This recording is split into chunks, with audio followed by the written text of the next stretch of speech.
You are creators. Creators are always looking forward into what is becoming, not backward or downward into what is. When you are driving your vehicle, hopefully you're looking where you're going, not where you've been, and not where you are. You don't have those mirrors. They would make you sick if you had them. They'll look right down at the road, right where you are. Think about that. You wouldn't want to go very fast into those conditions, would you? You're just looking right down at where you are. You want to look forward to where you're going. And we want you to understand that as you become forward-looking, and by forward-looking we mean as you become one who looks in the direction not only of that which you want, but hear this, looks in the direction of that which the larger part of you has already become. Did you hear that? Can you hear the importance of your step one part of this process? Contrast causes you to ask and source the inner being that is you, the God within you, the all that isness, collects the data of the best of life.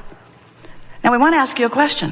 When you know what you don't want, when you see someone rude, when you see a mass murder, when you see some abhorrent experience, when you see something that you really, really, really know that you don't want, when you see people suffering, when you see people encouraging suffering, when you see those things you don't want to see, whether it's humans or animals or earth, when you see something you don't want to see, do you understand that in that moment you offer an equal and a commensurate and exactly equal, proportionate request that is exactly on the other side of what you don't want?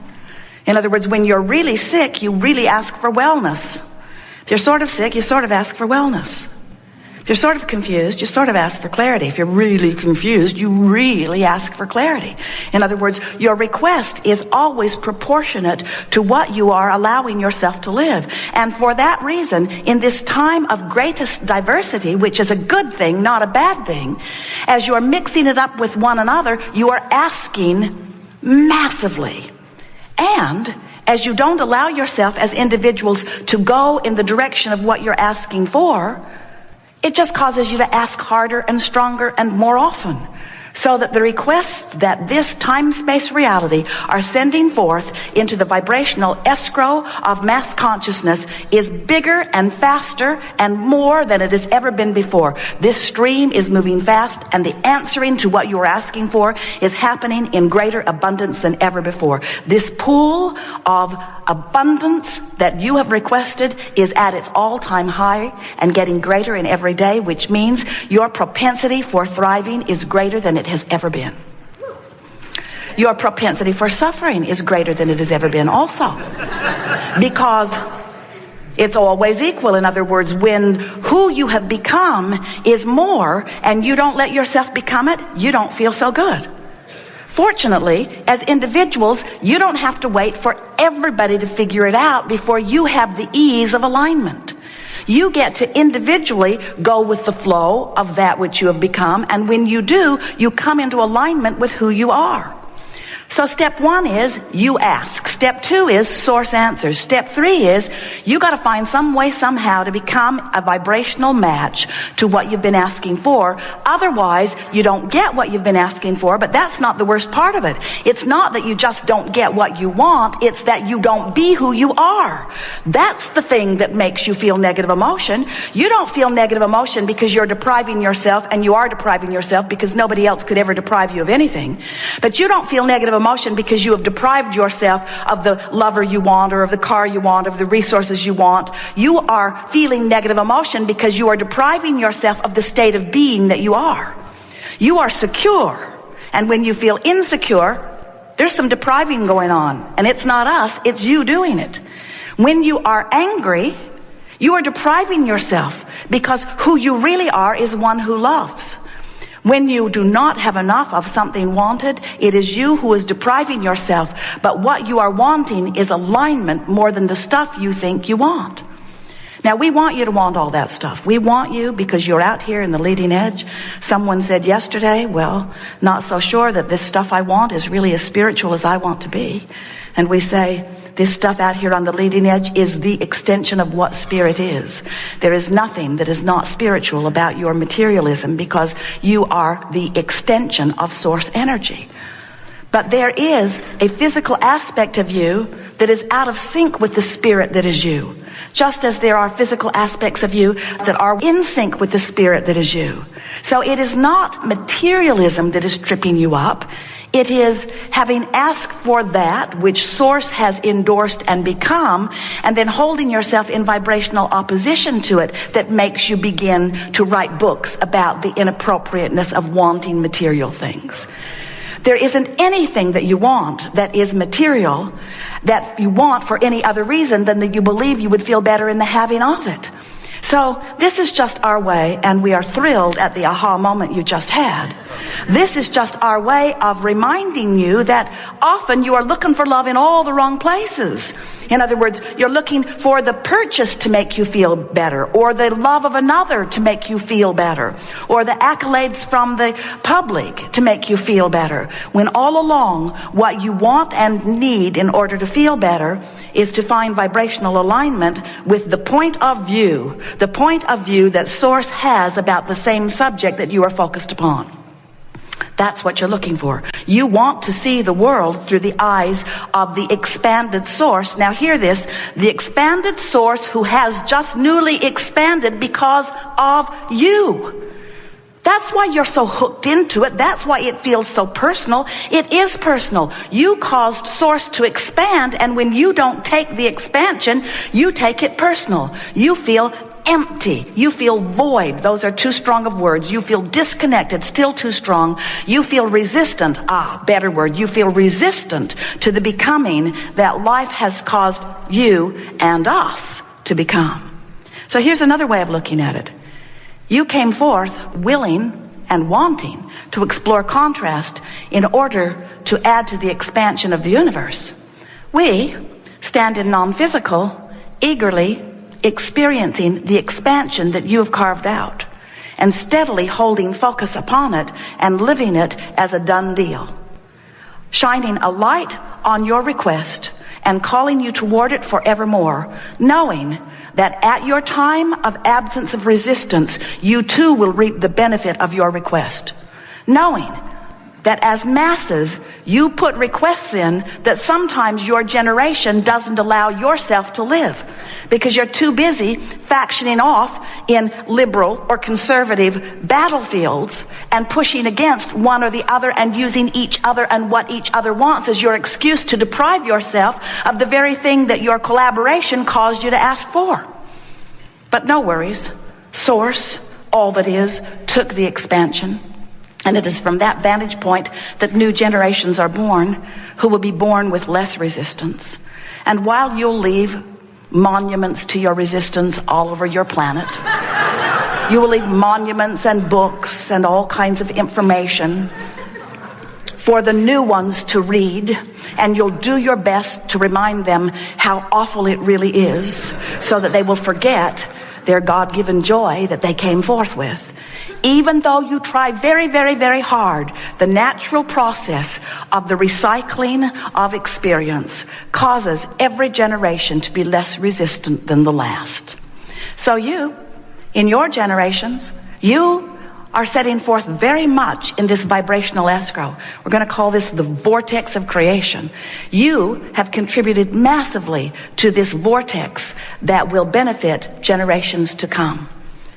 And so this gathering, this conversation is not about needing to do anything to fix anything, because whether you are consciously aware of it or not, you are source energy. And whether you are consciously aware of it or not, you are vibrational beings. And whether you are consciously aware of it or not, while you are here in your physical bodies, you are simultaneously source energy. Bigger, more of you, source energy than physically focused. And whether you are aware of it or not, the contrast that you live causes you to expand the universe. And whether you are aware of it or not, the larger part of you takes the expansion and holds it steady and revels in the good work that you have done. And whether you know it or not, well-being abounds and always will. So this workshop is not about fixing any of that, because that's all percolating along just fine in your awareness or ignorance of it. What this gathering is about is that we don't think you should have to croak and be part of the next generation before you reap the benefit of what you have asked for. We think that you should be able to ask and receive now. We think that you should get to be the creator that you came forth to be, that life should inspire you to the new idea, and that with very little struggle, you should then be able to quite effectively then turn your attention toward the new idea and no longer justify by beating the drum of why you are asking for the new idea. Just ask, and it is given, and let it be. And we are confident that as you ask and launch a rocket of desire that you are in the beginning not a vibrational match to, that with a little bit of effort, far less than it takes you to learn a computer program, with a little bit of effort, you can turn your attention toward this new desire that you have carved out of your life experience. And as you do that, as you turn your attention toward it and familiarize yourself with the feeling of the success of that request, and let that vibration of this satisfied request be your dominant chronic offering, that it then in very short order must manifest. Because when you remove the resistance from this vibrational equation, when you remove the contradictory vibration to the desires that you have fostered, those desires have to manifest in full form for you and all to see. But then we know that even though you have manifested your desire, you now, oh, and it is such a good thing, stand in a whole new place, a whole new platform with a whole new set of contrasting experiences, which are going to cause you again to know more specifically, more clearly what you don't want, which is going to cause you to ask for what you do want.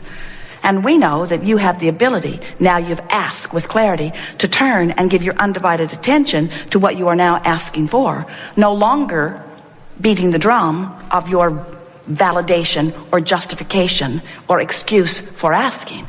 You see, you don't need any validation. When you ask, it is given. Now some say, Abraham, what about those guys that I'm pretty sure are going to ask for bad things?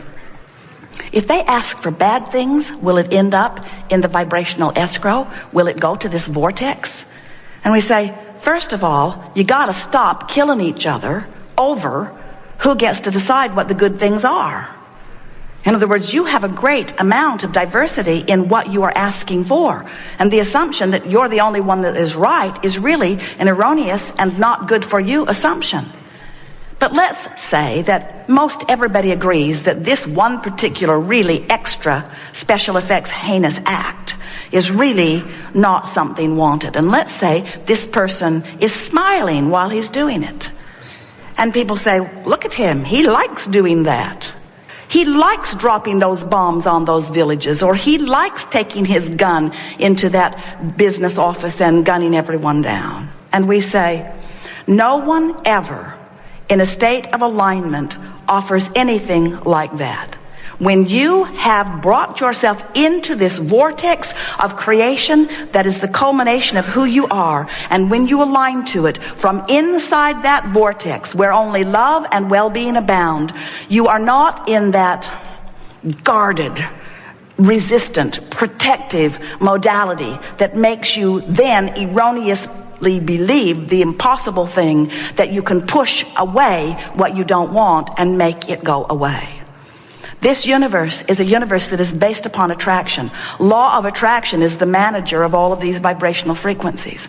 There is no exclusion in this universe. So when you see something not wanted and you shout no at it, you're not saying no to it, you're saying yes to it. You're saying, come to me, this thing I do not want, because in your attention to it, you are activating the vibration of it. And when you activate the vibration of what you do not want, you prevent yourself from going to the vibration of what you do want. Can you hear that? There's not a stream of badness or a stream of heinousness. There's not a stream of evil. There's not a stream of darkness. You don't walk into a room and look for a dark switch. Flip the switch and inky, misty darkness comes down and covers up the light. There's not any of that. You can resist this light, and you can resist well-being, and you can resist wellness, and you can resist goodness, and you can resist clarity, and you can resist abundance. You can resist all things wanted, but you are the one resisting it by giving your attention to the unwanted and making the unwanted so active in your vibration that it prevents you from getting into the vortex where everything that you want is. Pretty clear, isn't it?